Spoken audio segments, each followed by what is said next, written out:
Hello again. On this period here between Thanksgiving and Christmas, we can sort of take a little bit of time off and finish processing, I guess, what we've drunk and eaten. This is something that I want to share with you. It's the Chateau 2019, so very young vintage. This is Côte de Castillon, so basically right outside of Bordeaux on the right bank. So this is in the family, if you want, of the Saint-Emilion, and further north and east from that. So not really on the river. This is an area that we've discussed before when I think we shared a bottle of Dorage.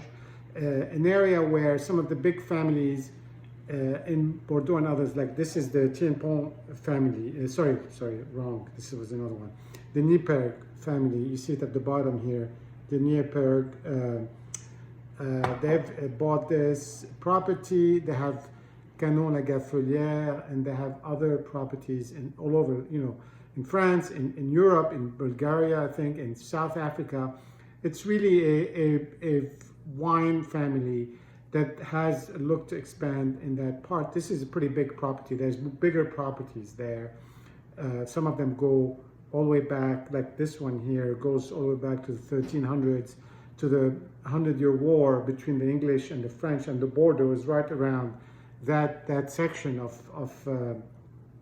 France and Aquitaine, if you want. So there's a lot of history, a lot of wine that was made, for all sorts of different reasons, but lately, and in the last 20, 30 years, that region has been recognized right outside of the Grand Cru, the classification of Bordeaux, as an area that has a lot of potential. Families have been buying, like Lettres, it was another wine that we tasted, I think with Hani on this channel, buying properties in that region to develop and to recognize the full potential of it. So you get good quality wines made by really people who know what they're doing and are investing for the long term at very, very attractive prices. And that's also, these are wines that could be drunk relatively young. So it all works. The story works well, and in reality it does work well.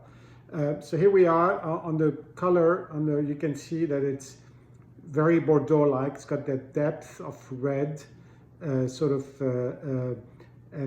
of course it's very young, so it's still very vivacious. There's no shift in color at all.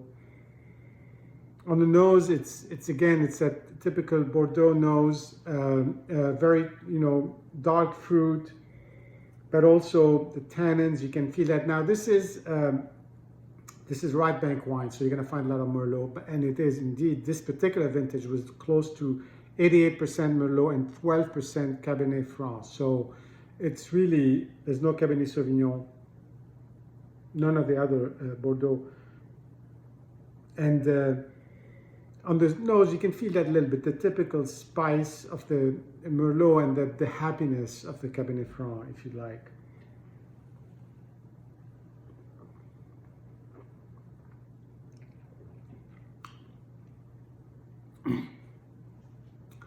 It's got nice tannins, so this is a wine that has some potential here for a few more years. 2019 was an excellent year. They got sort of overshadowed by 2020 and 2018, but it's an excellent year where, again, prices were depressed because of the COVID pandemic, and so it's a great opportunity to find some good stuff there. It's very straight up, it's very direct. You really get, but it's also round, so it's not aggressive in any way.